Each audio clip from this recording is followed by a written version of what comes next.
48ក្រុមមាន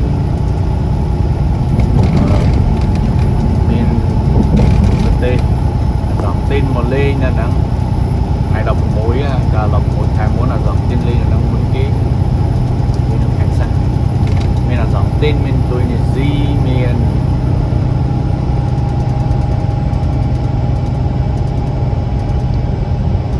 អូឡង់មានអីហ្នឹង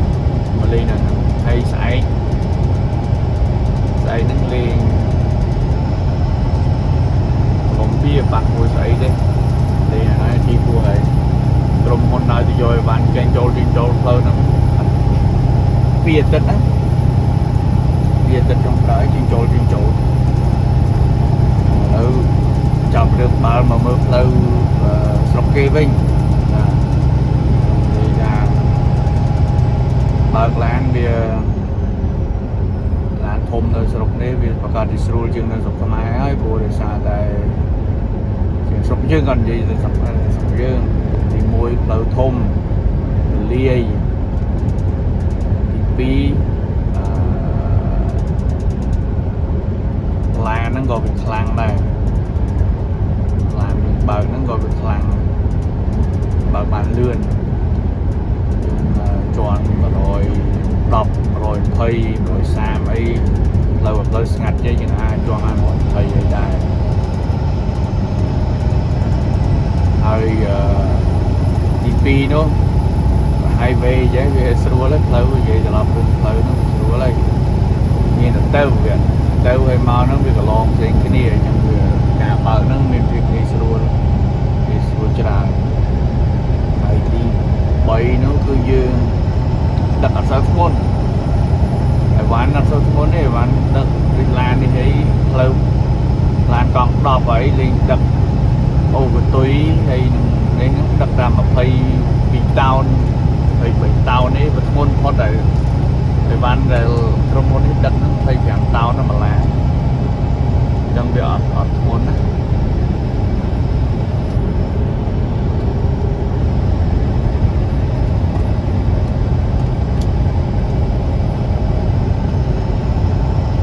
ខ្ញុំនៅរដ្ឋគេហៅថារដ្ឋ Missouri រដ្ឋ Missouri នៅកណ្ដាលដងកណ្ដាលអាមេរិកហើយបើ2ម៉ោងមកកាពិត Missouri វាទូចអញ្ចឹងបើបន្តិចមកឆ្លងចូល Kansas នេះឥឡូវនេះខ្ញុំនៅរដ្ឋ Kansas ហើយ Missouri នេះហើយ Oklahoma Arkansas ឯនេះគឺនៅជិតគ្នាហ្នឹងគឺភាគច្រើនគឺអាកាសធាតុគឺដូចស្រុកខ្មែរយ៉ាងដូចជាឥឡូវហ្នឹងអាកាសធាតុដូចស្រុកខ្មែរយ៉ាងបងប្អូនមើលតែស្មៅហ្នឹងណាស្មៅគឺភៀវល្ងិតដូចនៅស្រុកខ្មែរយ៉ាងហើយភ្លៀងបើនៅក្តៅស្អុះនៅរដ្ឋនេះក្តៅស្អុះដូចនៅស្រុកខ្មែរយើងបើរដ្ឋខ្ញុំនៅហ្មងនៅផ្ទះរដ្ឋ Colorado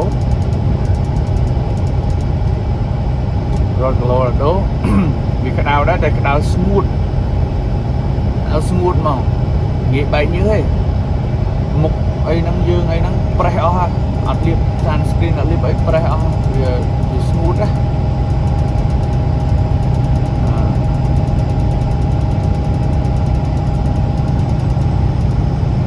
ចេញពី Missouri ចូល Kansas ចេញពី Kansas ឥឡូវហ្នឹងពងនៅក្នុង Kansas ហ្នឹងឡើងទៅ South Dakota គេថានៅក៏ស្អាតដែរបានទៅលើកទី1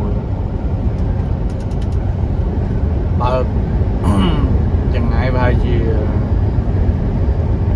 រំទៅដល់កន្លែងដាក់អីវ៉ាន់ហ្នឹងវា1000គីឡូហ្នឹងរត់មួយថ្ងៃ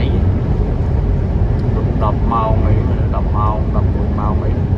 ជីសងទៅលើស្ថានភាពជាក់ស្ដែងឥឡូវខ្ញុំរត់បាន2ម៉ោងហើយ2ម៉ោងកន្លះហើយនៅថ្ងៃវងងាយទៀតហ៎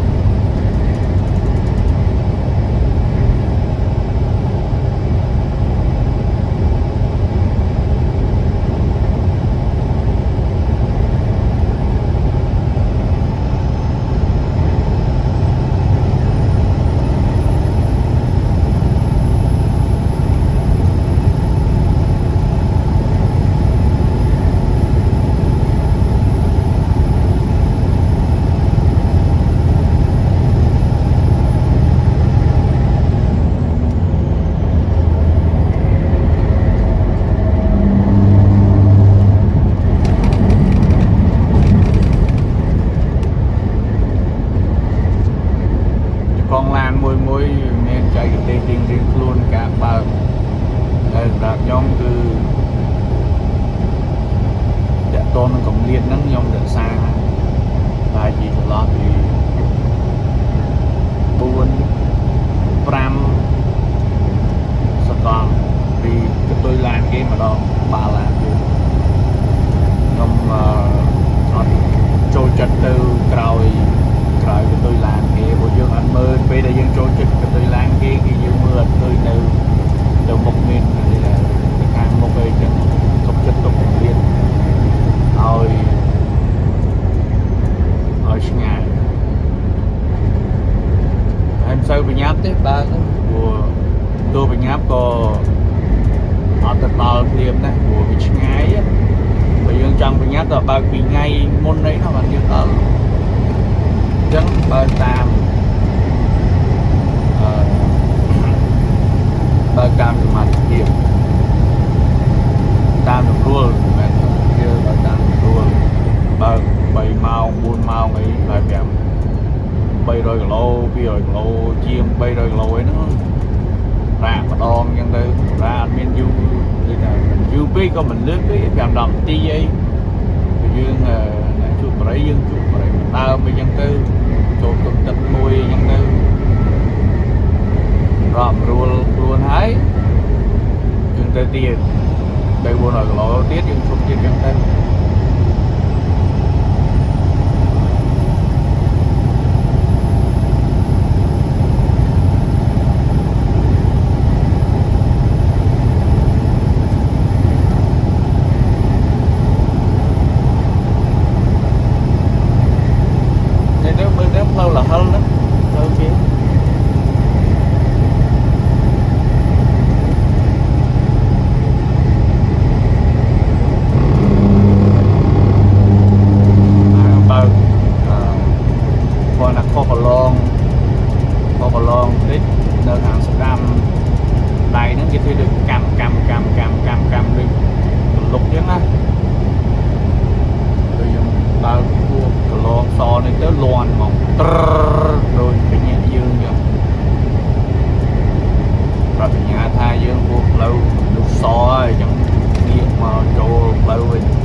ស្ថានភាពផ្លូវនេះស្ទះដូចគ្នាទេស្រុកនេះដូចក៏ដូចយើងស្រុកយើងដែរផ្លូវស្ទះហើយបើស្ទះហាក់ប្រហែលយើងណាស្ទះខ្លាំងជាងយើងផងពេលខ្លះហ៎មិនដែរគាត់ណាមួយគឺស្ទះហ្នឹងវាអត់ឆ្វេងឆ្វាយច្រើនអត់រញ៉េហើយមិនដែរស្ទះដូចគ្នាអញ្ចឹងវាច្រើនម៉ោងស្ទះដូចព្រលឹមឡើងម៉ោង7-8អីអញ្ចឹងស្ទះហាក់ព្រោះម្នាក់គេធ្វើការដែរម្នាក់គេទៅរកបកបរបស់គេដែរអញ្ចឹងណាអញ្ចឹងម៉ោងហ្នឹងស្ទះម៉ោងល្ងាច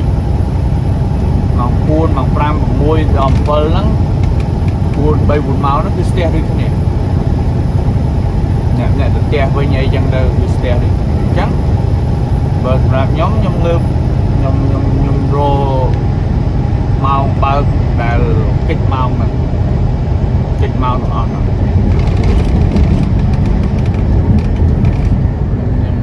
កិច្ចម៉ោងទាំងអស់ហ្នឹងអញ្ចឹងអាចថាដឹងតែថ្ងៃហ្នឹងយើងឆ្លងកាត់រដ្ឋឬក៏ក្រុងទីប្រជុំជនធំយើងខ្ញុំងើបតែម៉ោង4 កន្លះហើយហ្នឹង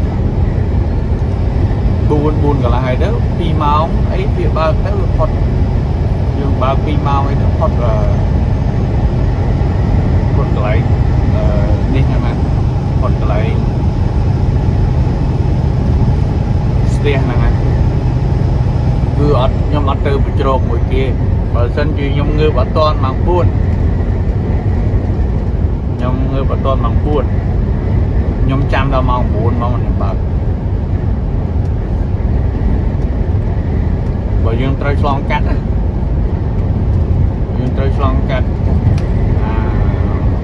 ទីក្រុងឬក៏តំបន់ដែលស្ទះហ្នឹងគឺខ្ញុំ ង់ចាំរហូតដល់ឲ្យចរាចរណ៍នឹងវារៀងធ្វើបន្តិចបានខ្ញុំចាប់តាមហើយដល់ពេលយើងបើ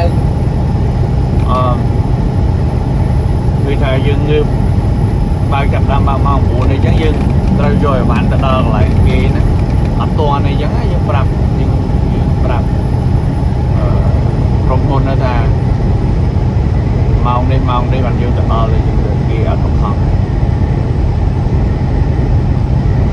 គាត់ទៅគាត់កើតដែរព្រោះកន្លែងខ្លះលេខ700-800 គីឡូពីយើងទៅហើយយើងប្រាប់ទៅគេថាមិនមកដល់ព្រឹកយើងគេអត់ដឹងពីស្ថានភាពផ្លូវអីទេអញ្ចឹងគេអត់មានតវ៉ាមួយកងឡានទេ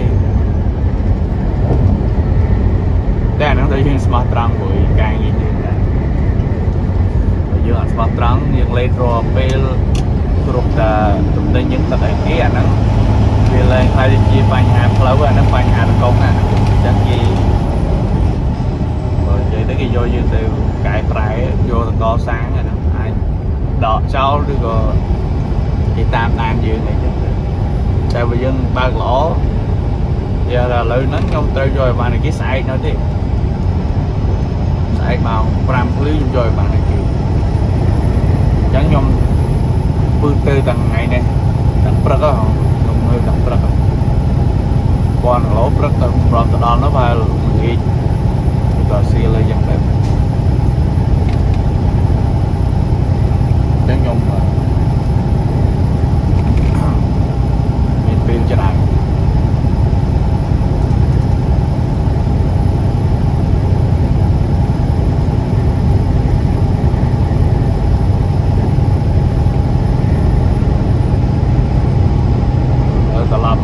ទេសភាពយើងវិញពោះក្រុងហើយមុនហ្នឹងនៅក្នុងក្រុងវាស្ទះរៀងឡានច្រើនពេកអត់ហ៊ានថតវីដេអូព្រោះខ្លាចបលិចាប់ដែរតែយើងដាក់យើងនៅក្រៅក្រុងចាប់ដើមមានចការពូតដើមដែរនៅស្រុកនេះនៅរដ្ឋនេះភាគច្រើនឃើញដាំពូតហើយនឹងស្មៅហើយគេកាត់រុំដុំដែលយើងបងប្អូនឃើញគេរុំមកដុំដូចប៉ុនលូហ្នឹងហើយគេអាប់ទុកហើយគូស៊ីខែណាក៏បានតែកំពិតតែគាត់បើពីគេរក្សាទុកចឹងទៅដូចយើងសម្បើងហ្នឹងណាយើងសម្បើងយកឲ្យគូស៊ីហ្នឹងនេះអាចជាក់ខែយ៉ាងទៅបើពូតវាច្រើនតែយើងម៉ាស៊ីនកាត់គឺជាចំណៃគូព្រោះនៅរដ្ឋជាប់ហ្នឹងនៅអាក្លហូម៉ាហ្នឹងនេះច្រើនណាស់កន្លែងចំគូច្រើនណាស់ចំគូយកសាច់ចំគូយកទឹកដោះហើយហ្នឹងគឺមានឃើញខ្ញុំបើកាត់ទៅឃើញក្រៅគូច្រើនជាងមើលថ្ងៃណាទៅម្ដុំហ្នឹងខ្ញុំថតឲ្យបងប្អូន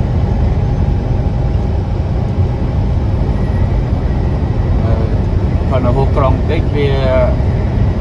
លាយ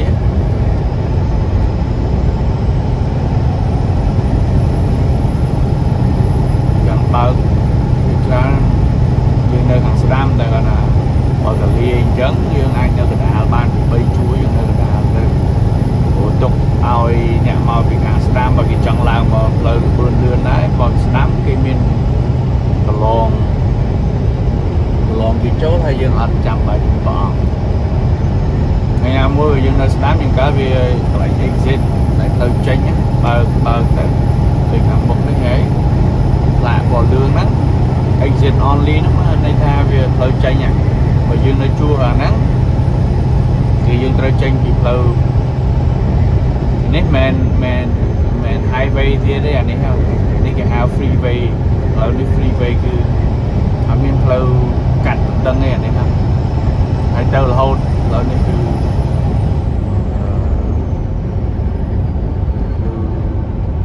រត់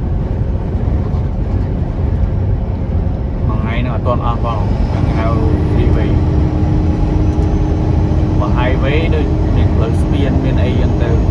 អាហ្នឹងនឹងត្រូវអត់ខ្ញុំមិនសូវដឹងដែរមើលសា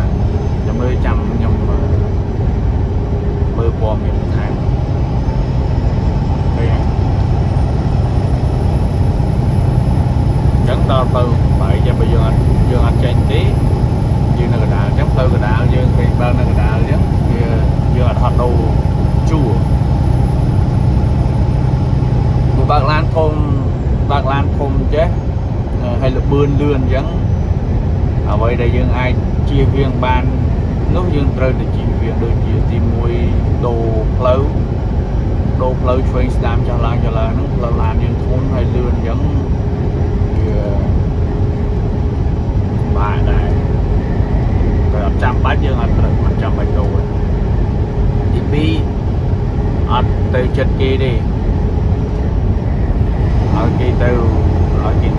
មុនឆ្ងាយទី3នោះគឺ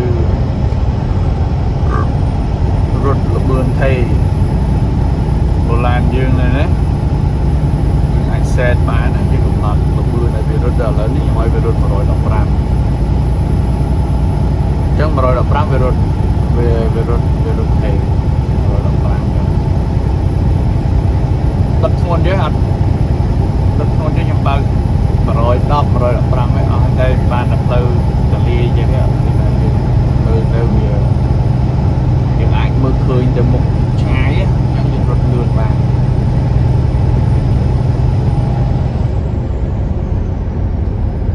នេះដែលយើងថាមុនហ្នឹងចឹងវាដឹក22តោន25តោននេះហ្នឹងអស់ហើយមានទៅឲ្យឡានប៉ុណ្ណានៃអូគូលហុយទៅគាត់ថាបើលើគីឡូតែចាប់ពី25កន្លះ26ហើយអាហ្នឹងតើបលិហៅចូលថងជីអាហ្នឹងរឿងហើយព្រោះយើងអាចក្រុមហ៊ុនបានទេច្រើនពួកខ្ញុំទៅពូជីគេប្រាប់តាម tablet របស់នៅក្នុងឡានគេប្រាប់ថាយើងទៅហួសបានតែពេលខ្លះក៏គេហៅយើងចូល2គីឡូដែរហើយបើសិនជាក្រុមហ៊ុនយើងហ្នឹងឡានមួយក្រុមហ៊ុនយើងហ្នឹងមានឡានមួយចាប់ដើមលើគីឡូមកក្រុមហ៊ុនហ្នឹងទាំងអស់ហៅចូលទាំងអស់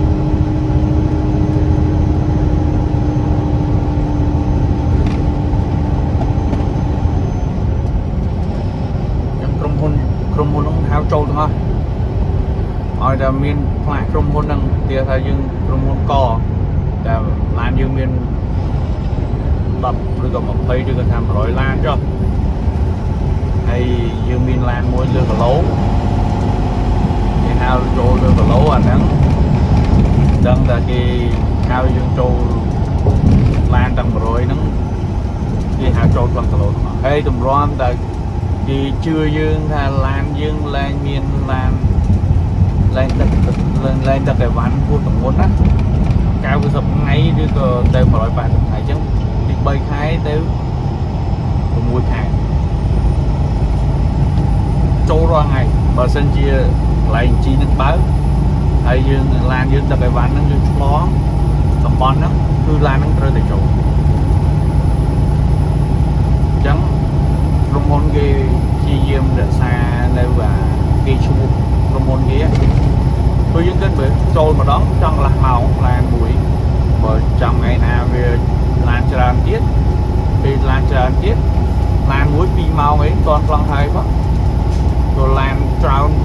តកតុយគ្នាដៃកតុយភ្នែកអញ្ចឹងហ្នឹងហើយតែហ៊ានហួរអញ្ជីនសិតតែត្រូវ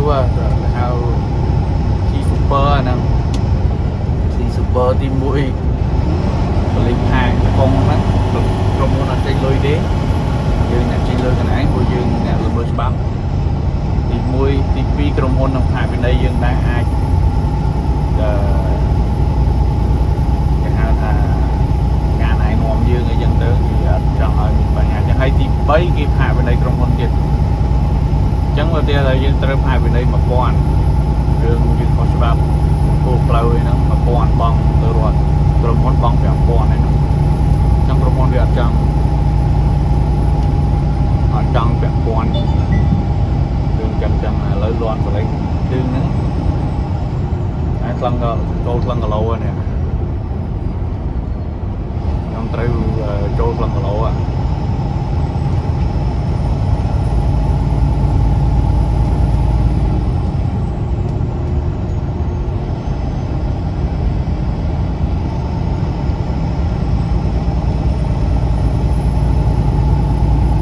បើសិនជាគេបើកខ្ញុំចូលតែបើសិនជាគេបិទ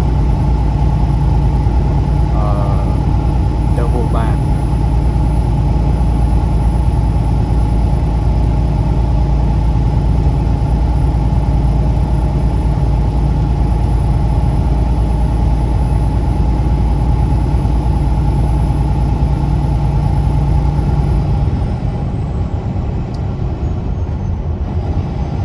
ឡានចូលទាំងឡូវអត់អីទេព្រោះតែបានស្រាលយើងតែហើយខ្លួនអត់ដោត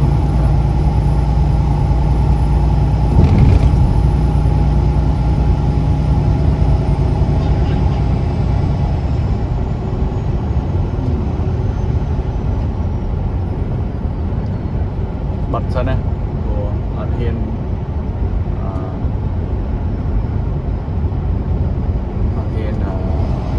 យកទូរស័ព្ទចូលថតចឹង